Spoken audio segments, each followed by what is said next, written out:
Hi, I'm Sonia, the girl with the answers to your most important Epstein questions. Back again to fill in the gaps left every day and every week when the pros do the reporting. What you're going to get from me and not the others, maybe ever, is full transparency. The facts, as originally recorded and investigated. No reductions. That's right. The complete truth, the whole truth, and nothing but the truth. So help you and help them, God, because I am about to give it raw. Welcome to the unredacted truth behind the Epstein Files. And if you or anyone you know is left confused after the week's reporting, or just don't want to wait for the truth, like, subscribe, and share. So you can always head to the unredacted truth, where we fill in the missing pieces. Statue of Donald Trump and Jeffrey Epstein holding hands is causing outrage in Washington, D.C. Representative, he's not saying that what Epstein did is a hoax. It's a terrible, unspeakable evil. He believes that himself. When he first heard the rumor, he kicked him out of Mar-a-Lago. He was an FBI informant. We're here with a singular purpose: to reveal every name, every abuser, every Bitch, nowhere, I look better with no hair, ain't no sign I can't smoke here, yeah. Give me the chance and I'll go there. Bitch, I said what I said. I'd rather be famous instead. I let all that get to my head. I don't care, I paint the town red. Bitch, I said what I said.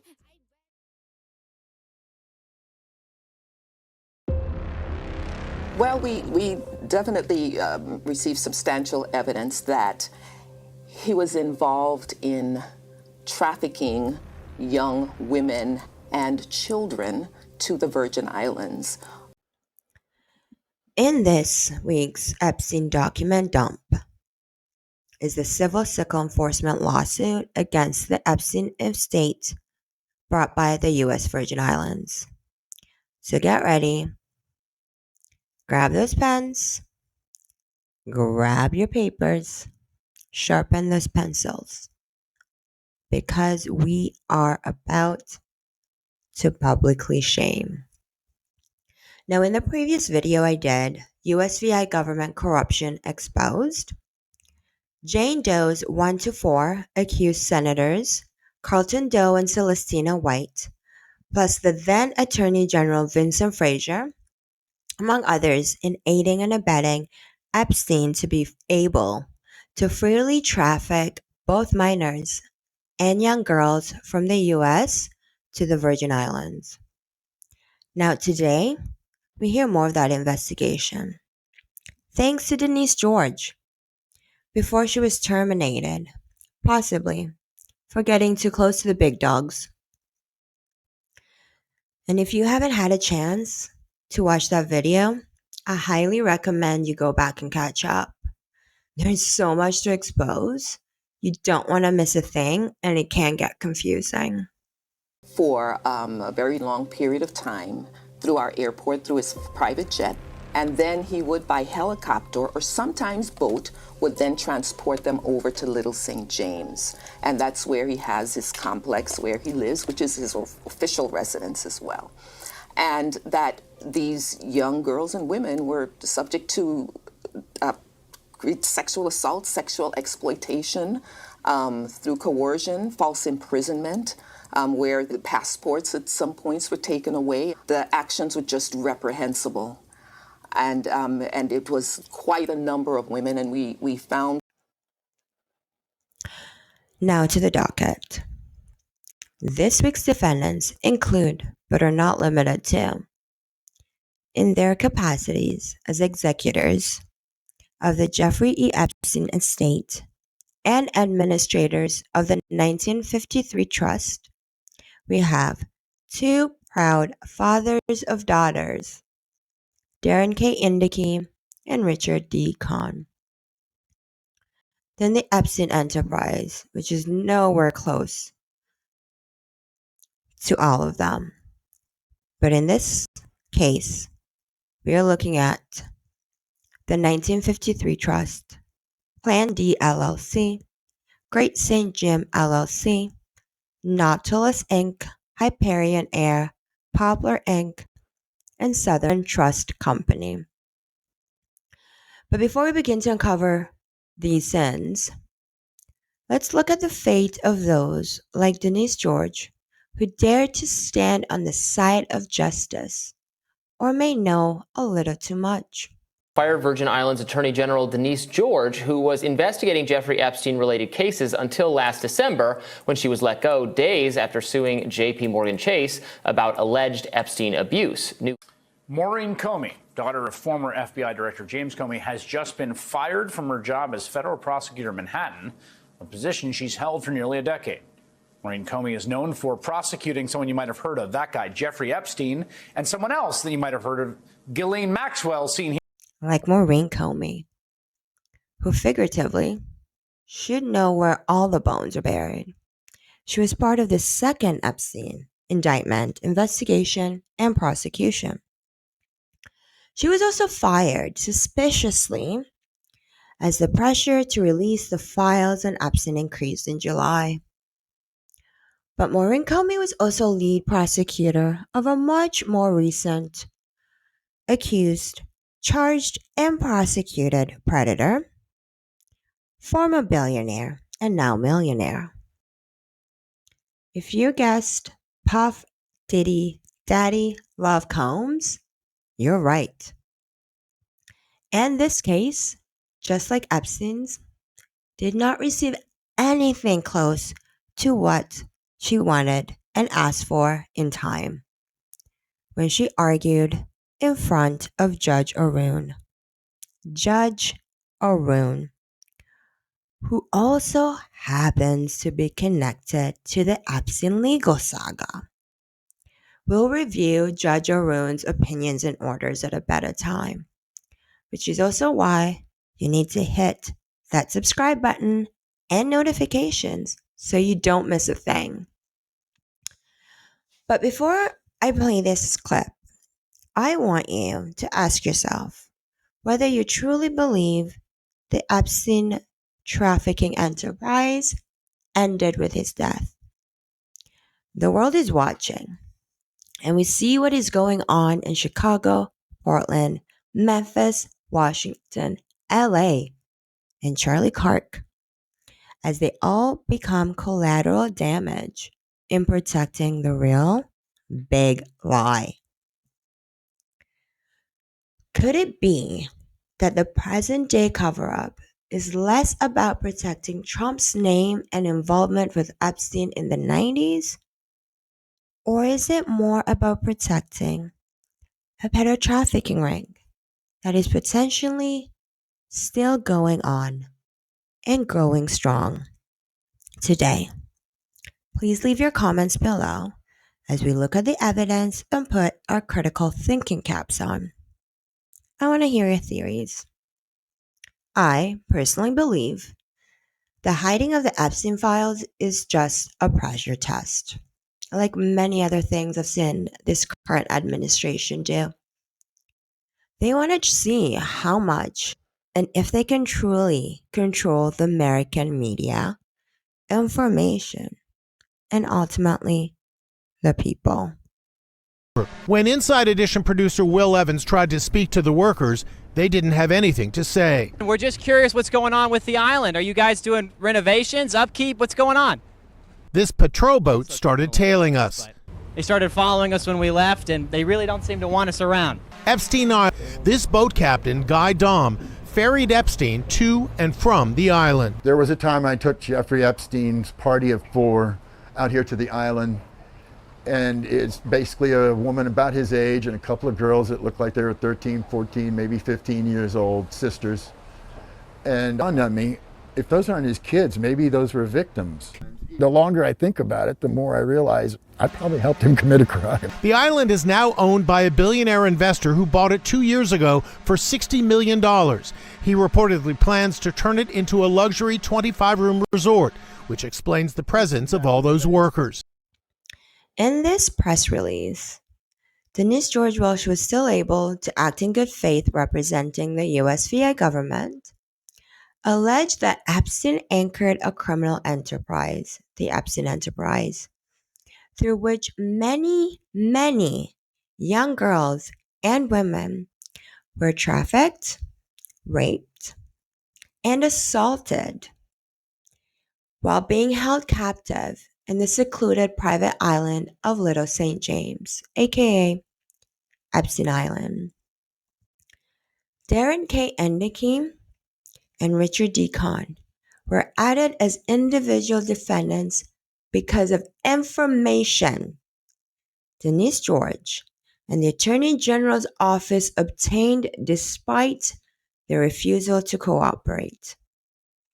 Now, this information revealed their involvement as captains of Epstein's criminal enterprise, including their direct participation in virtually all of the business operations and financial activities of Epstein's trafficking network, such as facilitating forced marriages between victims for immigration purposes. The Epstein Enterprise defendants use deception, fraud, coercion to entice these vulnerable girls and lure them, some as young as 11, into human trafficking. And how would they do it? They would go and promise their families that it would help them pay for school, for healthcare, or other financial needs. With the help of these two bozos, Epstein built a number of shell corporations and LLCs, some of the ones mentioned and many, many more, to hide, conceal, and fund his trafficking sickness. And now you may be asking, how was he able to use them to conceal it? That is by registering them as non-profitable charities, not only receiving hundreds of thousands in illegal tax exemptions, but using the charities accounts as vehicles to pay off the victims, even having some of the victims claimed as employees in their numerous LLCs. For example, Plan D LLC, Hyperon Air, Freedom Air Petroleum, and JEG LLC had the manager and member listed as Epstein's own private pilot, Larry Viscosi. But financial reports showed it was really Epstein who was the principal behind them. Now, these entities owned the helicopters and private planes used by Epstein to traffic and transport young girls. Plan D owned the Gulfstream N212JE, whose flight logs many have been trying to get their hands on, which I do have my hands on, and will show Epstein transporting underage girls, celebrities, politicians, and victims to the island. Now, Hyperon Air LLC, on the other hand, owned the Keystone helicopter N722JE. Numerous flights were booked under Plan D LLC from the mainland of St. Thomas to the two islands with Epstein and underage girls. Numerous other LLCs and corporations, the majority, listed Jeffrey Epstein as president, and the other two, Darren Endicke and Richard Kahn, proud fathers of daughters, volunteers in their communities with various charities, along listed as either administrators or secretaries or treasurer. Now, Nautilus Inc. owned Little James Island, aka Epstein Island. Great St. Jim LLC owned Great St. James Island. Now, for those wondering what the heck Great St. James Island is, well, that's the second island Epstein bought, which the government of USVI believed, and honestly, so do I, was only purchased to get more privacy and keep them secluded so they could continue their bull. Other businesses and entities with similar organizational structures, Jeffrey, Richard, Endicke, Kahn, whatever, is Poplar Inc., which was incorporated in 2011 to conduct the transactions of Great St. Jim LLC. We have Laurel, Maple, and Cypress Inc., which used to conceal his ownership of the New York and New Mexico properties. Then we get to the trusts, 1953 and Southern Trust Company. The 1953 Trust, which was created and amended 2 days before Jeffrey Epstein was found dead in his cell, giving Endicke and Kahn with control of over $577 million, as they reported, both of them, in the petition for probate letters. Now, in April 2020, about 8 months after Epstein's death, $13 million was wired out of the Butterfly Trust, was wired into the Butterfly Trust from the 1953 Trust, following the liquidation of a bunch of other Epstein investment funds. Okay? Now, several months later, even more money was transferred to 2 more companies, which had Endicke, Kahn, and their spouses as the heads and benefited from. And then we look at Southern Trust Company, Inc., which was involved in fraudulently obtaining more than $80 million in fraudulent tax benefits. Endicke was the company's secretary, Kahn, the treasurer. Now, Southern Trust claimed to be an informatics company that was creating sophisticated financial and DNA mining algorithms. No idea what a DNA algorithm is. But this is where the third executor's expertise comes in, and that is Boris Nikolic. One Serbian fashion designer, great buddies with Bill Gates, turned World Economic Forum member and physician and managing director of Biomedics Capital, seemingly overnight. We'll get to know more about Boris through the victim testimonies in the next episode. Victim voices. Again, guys, I tell you, make sure you subscribe, because this shit just keeps getting wilder and crazier. Now that we know a little bit about the enterprise, let's pivot to the factual allegations of this case. Epstein, the head perv in charge, created a network of companies and individuals who were willing to participate in, facilitate, and conceal his trafficking of underage girls to the Virgin Islands, holding them captive, abusing them physically, mentally, and emotionally. I just learned a new word, And that word is gorilla pimping. While I was watching BJ Investigates Soft White Underbelly Nova series while trying to figure out how to do this whole YouTube thing. And let me tell you, these wealthy billionaires were gorilla pimping. Epstein simply moved his operation from Miami to Virgin Islands and made it more ruthless. These morally depraved individuals did not do this just for the money. Oh, no, no.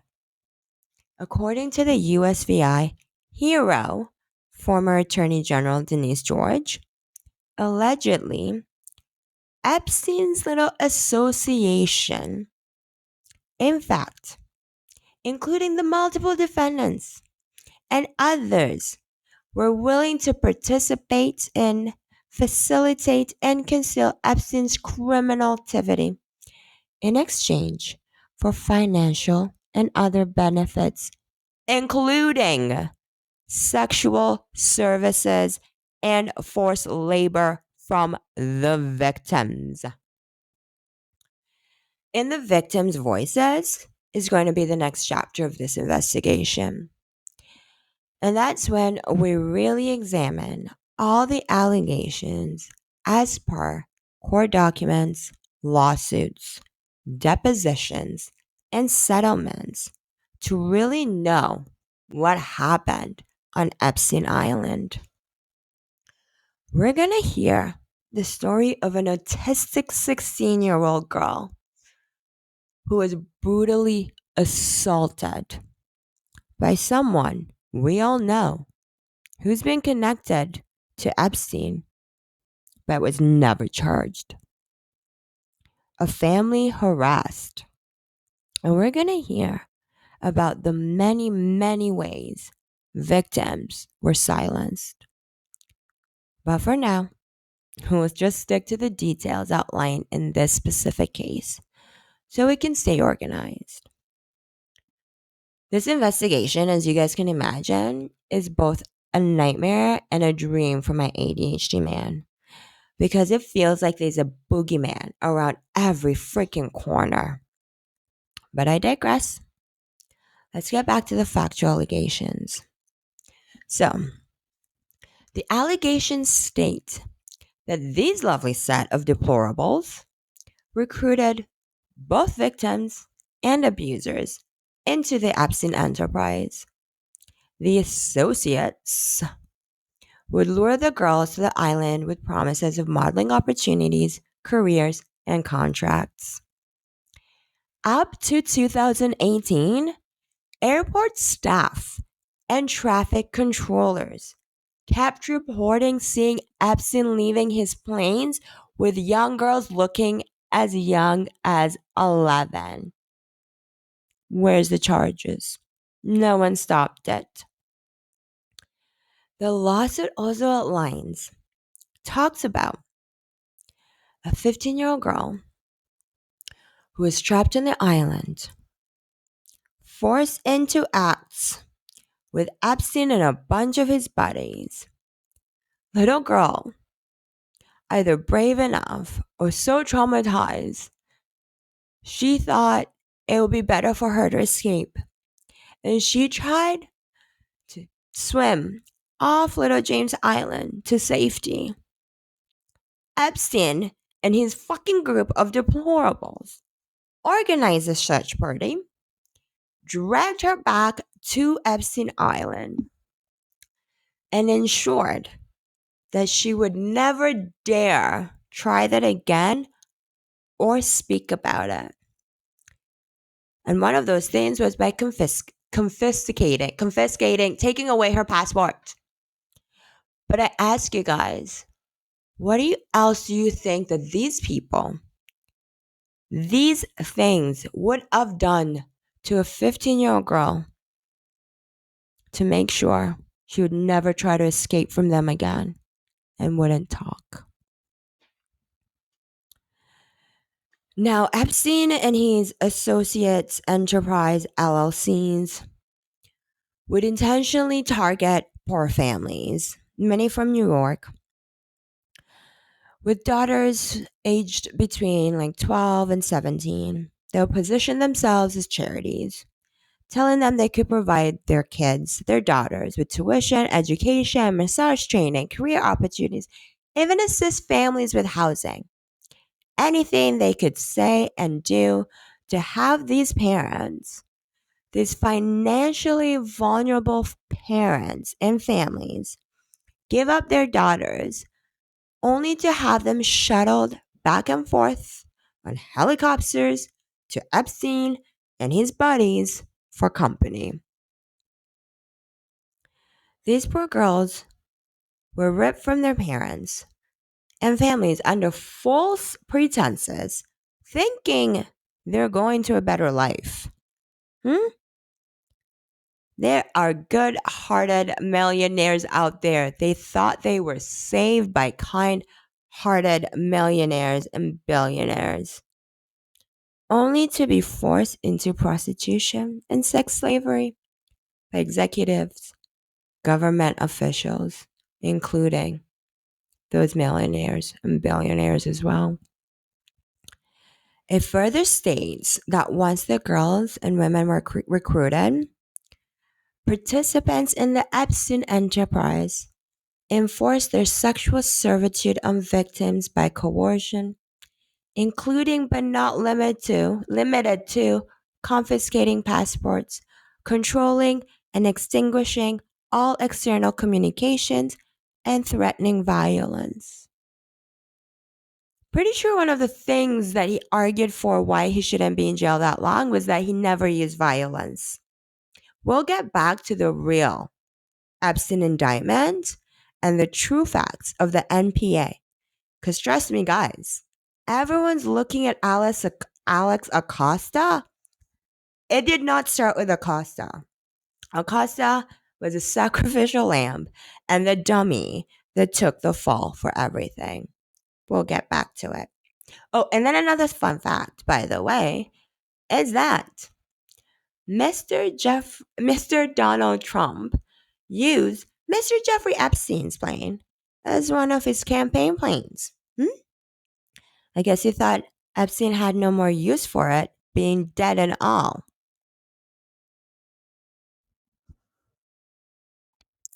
Now, imagine the guilt that a mother, a father, families now feel thinking they're doing something good for their daughters. And I'm sure they're probably thanking God and baby Jesus for sending them these incredibly wealthy angels who could help their families out of poverty. And to add further insult to injury, both these islands are environmentally sensitive locations with native coral and wildlife, and should have been, and should be actually till this day, protected by federal and territorial law. DPNR tried. They assessed and handed out thousands and hundreds and thousands of fines and violations. But do you think that stopped the perf patrol? Oh no.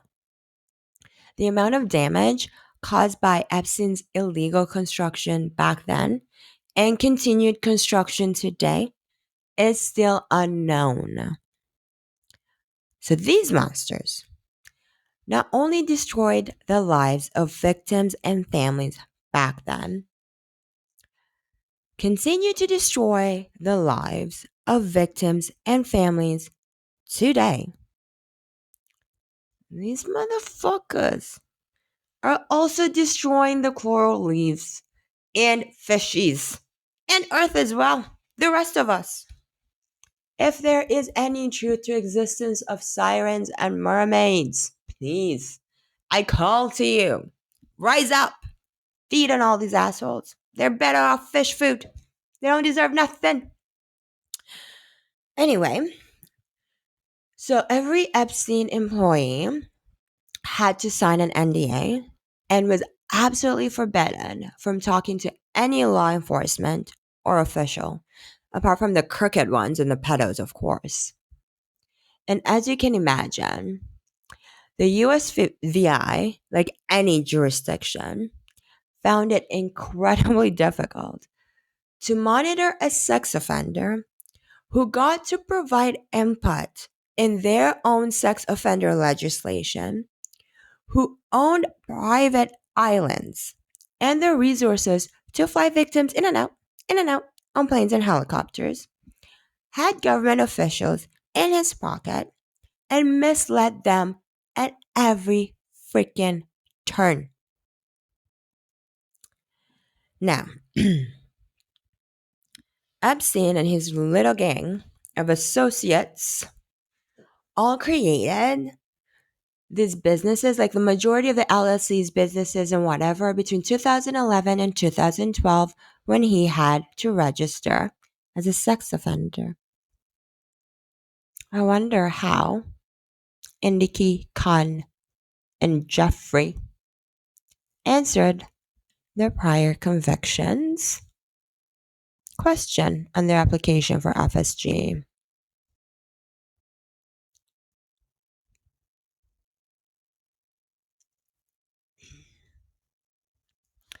Now, in 2019, the Epstein estate, we're just wrapping it up for you, the foolery here, wanting to appear as the moral standing, innocent fathers of daughters, lawyers, and asset managers, filed an expedited motion for establishment of a voluntary claims resolution program with the USVI Superior Court. A program that they painted as something to make victims whole. These amazing executors of the estate said they would establish an independent and voluntary claims resolution. Epstein's still alive during this, by the way. When this is put through, Epstein is part of this. Just private resolution for the purposes of resolving all the abuse claims against Jeffrey. Now, what it wasn't really something to help victims stay whole. It was a way for them to keep track of the victims, pay them with shut up money, make them sign NDAs, and never let them speak or dare or even think about speaking a word of the very things that happened to them, or something bad would happen. Because these predators knew everything about them and their families and had a very long, powerful reach. Which is why I can say what the victims can't. I didn't sign those NDAs, so I am going to make sure every victim's available deposition, words, and statements are read verbatim for the world to recall, to remember, and hear once again. Now back to the 1953 trust. So, Epstein and his associates, Khan, whatever, filed this emergency injunction to have this voluntary thing in court to take the claims and pay whoever is accusing Jeffrey out there. Then Jeffrey Epstein, once they've filed this emergency motion, Epstein goes in and amends the 1953 trust and his last will and testament to conceal and shield his assets from potential recovery and claimants. Then what happens after I'm thinking he's advised by his lawyers, Indiki Khan, to amend this trust. 2 days later, Jeffrey Epstein is found dead in his cell. Darren Indiki, Richard Khan, and Boris Nikolic were now very wealthy men of over $577 million. Trump had a new plane And well, the rest of us, the world, will soon be blessed with another pedo resort, alleged pedo resort. Because trust me, there's connections between the new owner and Epstein.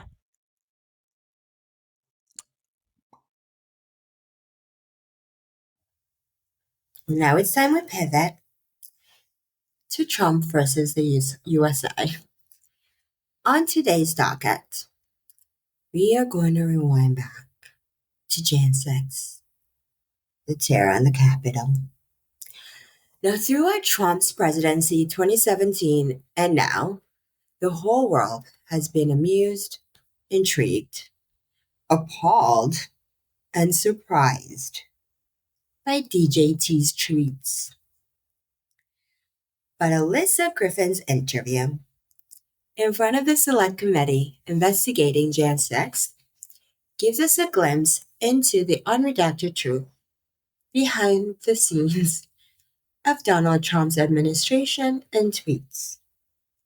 But when it comes to tweets, he basically has a guy running around with a laptop, a person with a laptop, just waiting for him to dictate spontaneous tweets out to him. But what I really found interesting was an antidote that she gave about Gates when she was trying to explain how the administration works and how Donnie's mind works.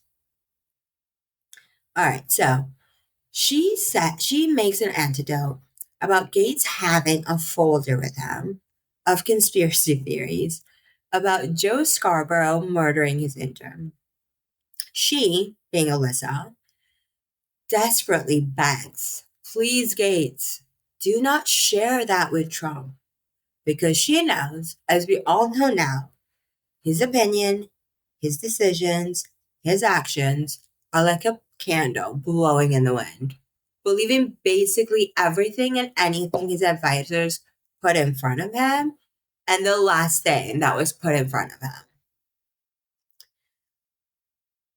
But Gates did not listen, showed it to Trump, and just like she knew, the next day she had to clean up chaos. That White House had to figure out what to do about the chaos that ensued after, with Trumpy tweeting all morning, the next morning, about Scarborough allegedly murdering his intern.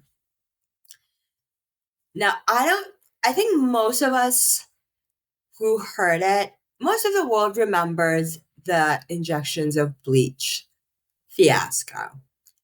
Well, she mentioned that too, and its origins.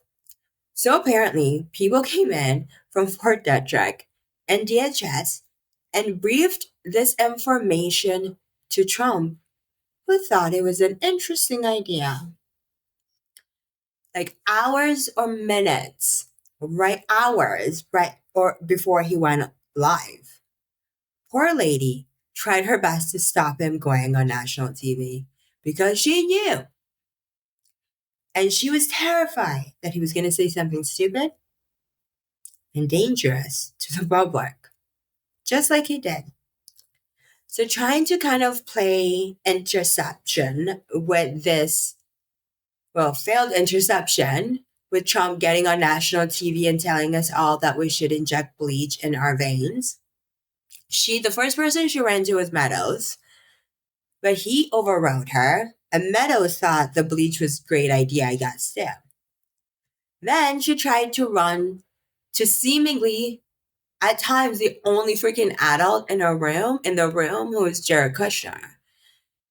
And Jared, but she says Jared, like, he would pick and choose his battles. Some he would fight with Trump about, and some he wanted nothing to do with. And this one, he wanted absolutely nothing to do with. But think about it. If this is the kind of BS that came out from the old administration, when, like, it still had checks and balances and people who knew what was going on in charge, what the hell do we have to say for the future of America with this one in charge? Now I invite you to like, share, comment, and subscribe as we now all join together in a moment of silence for health and safety in the United States. And I bid you adieu and leave you with this message from your Department of Health. We have been the busiest, most proactive administration in HHS history. In just half a year, we've taken on food dyes, baby formula contamination, the grass loophole, fluoride in our drinking water, gas station heroin, electronic cigarettes, drug prices, prior authorization,